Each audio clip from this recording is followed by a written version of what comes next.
their own children. They were granted this ability, and a group of private doctors, please note, I said a group of private doctors, not the government. A group of private doctors were given the permission to set up death centers where these children were euthanized.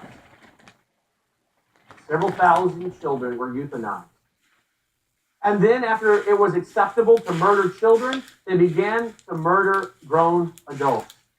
Those who are adults who are now mentally handicapped, physically handicapped, or simply physically ailing. And they began to murder these adults with active euthanasia. Hitler comes to power. They don't know what to do with all these Jews through his racism, his study of Darwinian evolution, Hitler wanting to create the perfect human race, his study of Friedrich Nietzsche and postmodernism. Hitler liked to go and have his picture taken staring at a bust of Friedrich Nietzsche. Friedrich Nietzsche taught the idea of the Superman will create the Superman, this perfect human race. And you combine Darwinian evolution with that of Friedrich Nietzsche, and Hitler decided he would create himself a perfect Aryan race. And he saw the Jews as being lower than dogs. Satan has largely hated the Jewish people because it is through the Jews that we received our Savior. It is through the Jews that almost all of our Bible was given to us, as God inspired his word through these men. Satan hates the Jewish people. But God, I believe, has a plan for the Jewish people, and that plan is yet to be fulfilled. And I think we're seeing it fulfilled, prophetically speaking, as the Jewish people have now returned from the four corners of the earth back to this nation, this little plot of soil known as Israel. But demonically inspired, even by people who were closest to Hitler, said he was demonically controlled. I believe demonically, satanically, it was put in his heart and mind to try to wipe out the Jewish people. And so he begins to go after a race of people that he believes is lower than dogs. What does he do with them? He rounds them up. And he puts them in labor camps. And he puts them in concentration camps. And they begin to feed them. And then it becomes rather expensive to house and feed all these people. And the war is breaking out in greater and greater measure, and the limited resources are needed to fight the war, not to feed and house millions of Jews and non-Jews, dissidents, political prisoners. So the idea comes, we need to begin to deport them. Where are we going to deport them to? Well, instead of deporting them, they decided it was easier, instead of deportation, it would be easier to have execution. So they began to have Nazi soldiers line these Jews and non-Jews up and shoot them. And it is a matter of historical record all the way with legal briefs to the U.S. Supreme Court detailing the horrors of the Holocaust and the dangers of active euthanasia and abortion and other such policies. Legal briefs all the way to the Supreme Court that I have uncovered and footnoted in the book Grave Influence documented that many of the German soldiers, after shooting these Jews straight on, would have nervous breakdowns, and many of them, after incredible guilt, would commit suicide. Others refused to do it. They could not bring themselves to shoot. In fact, it is said that some of them would shoot at the Jews, and they would simply wound them. And one Nazi leader watching this, wanting to try to train them in more precision and how to do this and do it quickly and be done with it, was watching as they were shooting at some of these Jews.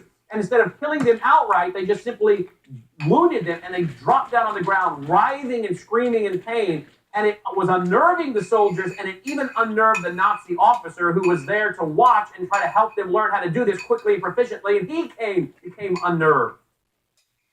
And soon it was clear that this was not a way to distinguish of this group of people. And the now Nazi government turned and saw what the German people with the private German doctors had created, which were these death centers. The death centers by this time had become quite proficient, and they had developed gas chambers. Oh, you thought the gas chambers were developed by the Nazis, huh? By Hitler and his men? No. History documents and proves it came from the heart of the German people who wanted to murder their own children, then murder disabled adults, human resources that were deemed no longer valuable, what Hitler eventually referred to as useless eaters. And the German people, through these private doctors, had developed gas chambers. And the Nazi regime saw this. And they said, this is the alternative, instead of shooting them straight on, which our men don't want to do, or they do, they're then having nervous breakdowns and committing suicide. Forget this. This is way too dirty. And they went to those death centers, and they had those gas chambers dismantled, transported, and reassembled at some of the now most infamous death camps. You see, the Holocaust really began in the heart and in the sin of the German people. Sadly, this is a part of history that has been forgotten. We blame it all on Hitler and his regime. We say, oh, that was Hitler and his regime. Again, let me repeat, this really began in the hearts and minds of the German people and their private doctors after the German people, petitioned the government for permission to kill their own children. America has now been granted since 1973 the right to kill their own unborn children. And now today, 5 states make it legal for doctor-assisted suicide. I have a friend of mine whose mother and father were in their late 80s. His mother at the time was 88 years old. His father, a World War II veteran. He flew in a bomber squad. One of the men that was in a squadron that he was aware of at the time was a famous actor. Many of you young people may not know his name, but this friend of mine's father flew in a bomber squad, and in that same bomber, not that very squad, but one that was part of the military that was doing the same things that he was familiar with, was a young military man by the name of Jimmy Stewart. He went on, of course, to be a famous actor and be in Mr. Smith Goes to Washington, it's the Christmas special, It's a Wonderful Life, and many, many other movies. Well, this friend of mine's father, I have known since I was in 6th grade, and just a few years ago, they were traveling through the area on their way to Florida, and they stopped off here in Collierville to have dinner with us and to come to our home. And this World War II veteran is sitting in my living room, and I still have pictures of my yellow lab Summer sitting right at his sides. I don't know, for whatever reason, my yellow lab Summer had great affection for this older gentleman.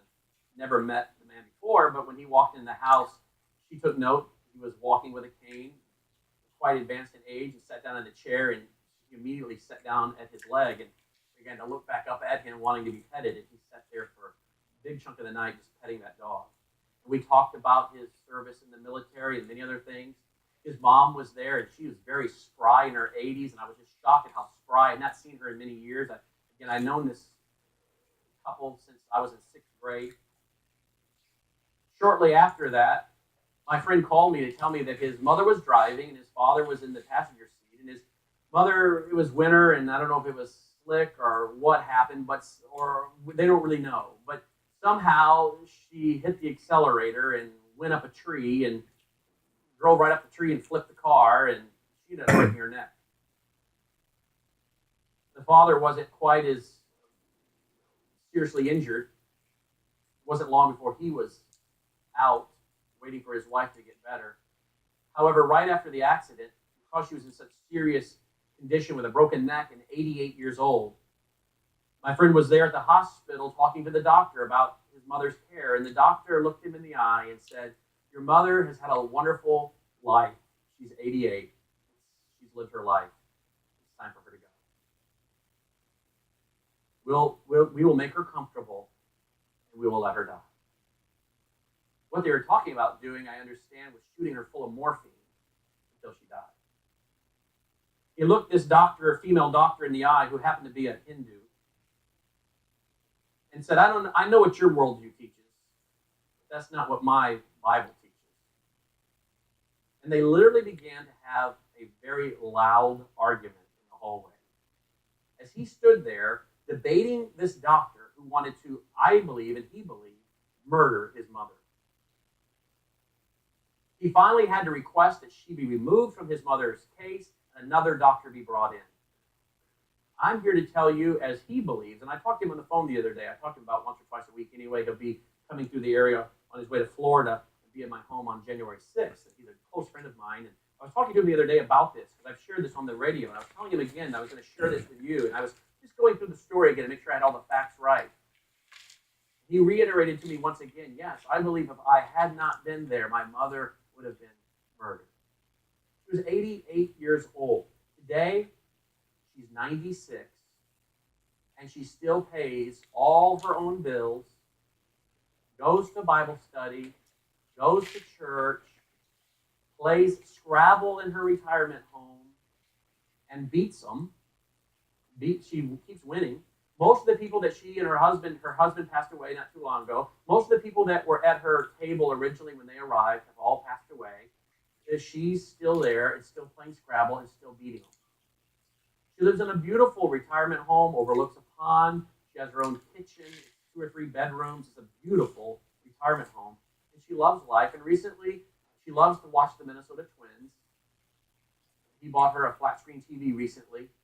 And she was watching one of these old televisions and said, I don't need a new TV. And she kept saying, I don't need a new TV. And then he finally thought, she has no clue what the games would look like on a nice flat screen HD. So for Christmas, he didn't ask. He didn't even ask anymore because he knew what the answer was going to be. He just went and bought her one and put it in. She just keeps calling him on a daily basis. I can't believe how clear the picture is. And she's watching on this old tube television. She loves to watch the Twins. She loves to have conversations, study her Bible, go to Bible studies, as I said, play Scrabble. She recently turned to her son and said, son, they went to a rather good Bible teaching church. I'm familiar with the church. But for whatever reason, she was never baptized. And she turned to her son recently and she said, do you think I should be baptized? 96. Getting ready to turn 96. Just a few days, I think next month or the next few weeks. And he began to explain to her, yes, it's not for salvation, but here's why it's important. And she said, well, then could you begin to maybe help set up and facilitate my being baptized? 96, folks. When she was 88, the doctor said, she's lived a good life. Let's let her go. You see, my friends, a nation that murders its children eventually murders itself. And that's where we're at today. So what is the biblical response to this? Because if you go to the back of your Bible and you look at active euthanasia, you're not going to find it in your concordance. But can I tell you something? Active euthanasia is specifically spoken against in the Bible. I'm going to prove it to you. Let me give you a quote by Kirby Anderson in his book, Moral Dilemmas on Euthanasia. Because what he does is he explains the different types of euthanasia.